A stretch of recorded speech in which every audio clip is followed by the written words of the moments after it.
Саламатсыңдар ма балалар? Бүгін бізде хан талапай деген ойын түрі бар.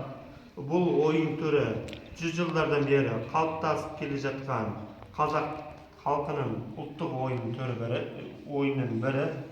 Бұл ойында бізде 20 кәдімгі асықтар бар.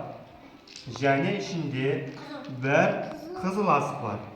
Осы қызыл асықты кім бірінші, кім жылдам алып қойса, сол жеңімпаз болады.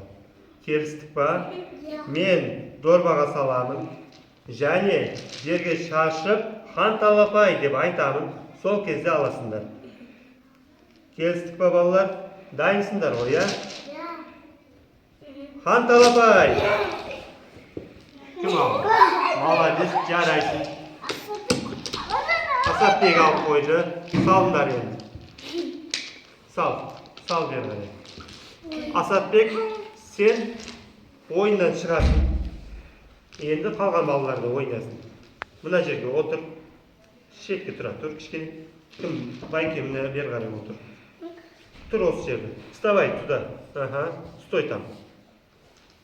Сен жеңімпаз болдың ба? Жеңімпаз болған ойын ойнамайды. Қалған балаларды ойын ойнасың. Так, жігіттер дайынсыз ба? Хан талапай!